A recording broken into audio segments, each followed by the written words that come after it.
Hey, what's going on, guys? It's your host, Cameron3, and today I wanted to talk to you about my thoughts and a little comparison of the Xbox One and PlayStation 4.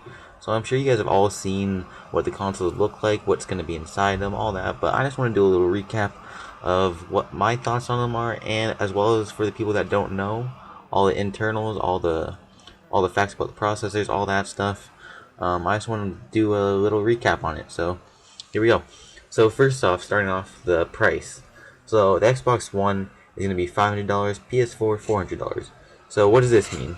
So this means that the most of the general consumers are probably going to aim for the PS4 because it's going to be cheaper by $100, which is actually a big difference. So I think the PS4 is going to win the race just because the console war, just because of that, really. Because general consumer, they don't really care. They just want the cheaper console. They don't want to pay an extra $100. They don't even know what they're gonna get for the extra $100. They probably don't even know what the difference is. So the difference between the consoles are, besides one's made by Microsoft, one's made by Sony.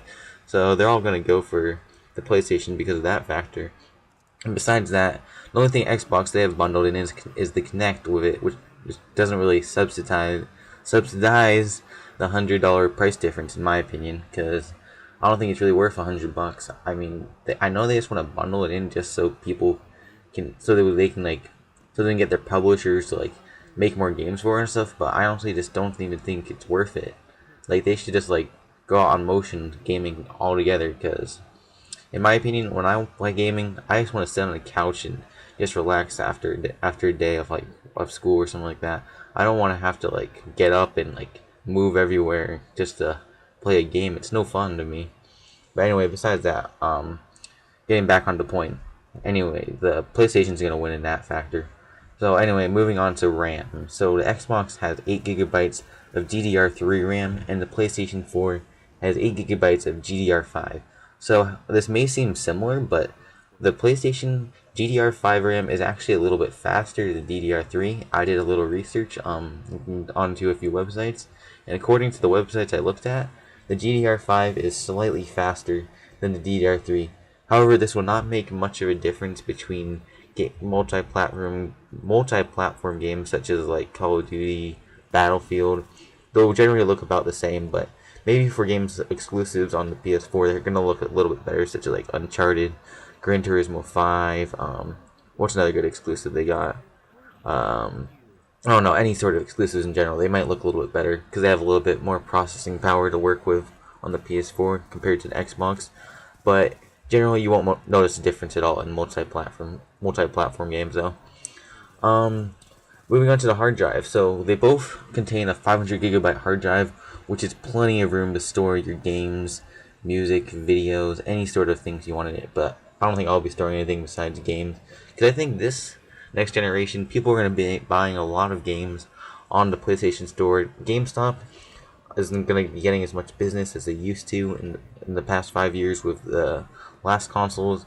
I don't know, I just think used games in general, I mean, it's a good concept and all, but I don't think it's going to, in the next 10 years, GameStop's going to be their stock's going to be dropping really fast, because everyone's going to be buying on the store. They're, all GameStop's market is used games.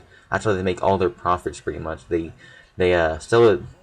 They buy your games for the cheapest price possible and then mark them up 150%. They just rip you off. So GameStop's gonna go down because of this generation, because they're gonna be promoting it a lot more to buy your games on the store. Lots more benefits. So just on the PS4, I saw this video where they were saying you can buy your games, but when you download them, so say for Killzone or something like that.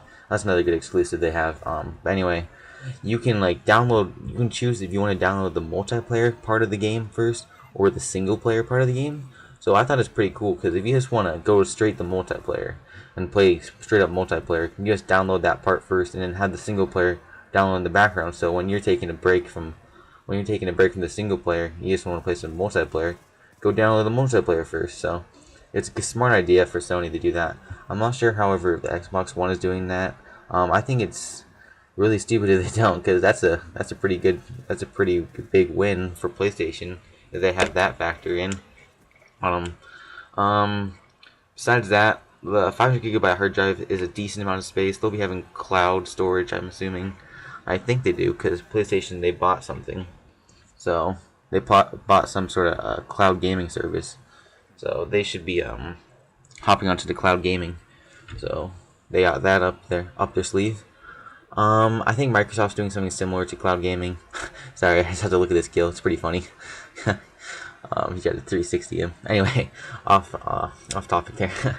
So anyway, optical media. They're going to be using Blu-ray and DVD drives. So this time Xbox has decided to pick up the Blu-ray right from PlayStation 3. A smart move, Xbox, because if they stick with DVD, I don't know what we'd be doing. They'd be definitely far behind. They'd be like Nintendo. Poor Nintendo. Nintendo's not even in this. But yeah, Blu-ray DVD, so that should allow them to put plenty of stuff on the disc compared to those HD DVD discs that Xbox 360 had. So good for you, Xbox. I'm proud of you. You're growing up fast. Display output. So they're both 1080p, 4K. No one has 4K. 4K TVs are way too expensive to afford right now. Maybe by the time the next console generation comes around, more people have 4K TVs. But right now, no one's gonna have 4K TVs. They're just like outrageously priced at like $8,000, $15,000. I don't know who's gonna buy that. You have to have money coming out of your ass to do that. So motion controllers. Motion controllers in general, I think, are stupid. I mean, it's pretty cool with the Wii and everything when it first came out back in like '06. But now the idea is everyone's kind of used to it. Like all the people don't want motion controllers. Everyone just wants to have a classic gaming experience with a controller in their hand. I mean, that's what I want. I don't want any fancy like talking to my TV, like Kinect or anything like that. I just want to press some buttons on a controller and have fun. I don't need any fancy Kinect to do that for me. Anyway, bringing it back to controllers, just in controllers in general. The PS4, the DualShock 4 controller, I believe it's called, is actually, I've heard, is much better compared to the DualShock 3. I mean, I like the DualShock 3. A lot of people have complaints with it, but I don't have that. Only if you have big hands, because the controller is kind of small compared to the Xbox 360. That's why a lot of people prefer Xbox 360. But I don't really have a big problem with the PS3 controller. But what I've heard about the PS4 controller is that it's going to be slightly bigger than the Xbox 360 controller, which is, I guess, pretty good if you have big hands. But mine aren't too big, so it shouldn't be that big of an issue. But they also changed a few things around. The analog sticks, they kind of dive in and are concave, like the Xbox 360 ones are. So good for you, Sony. Proud of you. Online service. So with PlayStation 4, you're gonna have to pay for online now. Bummer. Xbox 360 staying the same. It's always been online. Gonna be about $50 a year for PlayStation. Besides that, you have free game every month with the PlayStation Plus service, so that's good. Exclusive games wise, Sony, they've got some good games up their sleeve. They've got Drive Club, that looks pretty interesting. Besides that, I didn't really see any exclusives I was really into. But they had the multi-platform games look pretty good. I think I'm going to be getting Watch Dogs. Call of Duty for sure. I'm not sure about Watch Dogs, but I'm pretty interested in it. I don't have like much money to spend on games, so I'll try getting that eventually. One way or another, I'll get it. Cross-party games, yeah, Xbox, they both... Oh, Xbox exclusives, yeah, that's right, I forgot about that. So they have their Halo coming in the future.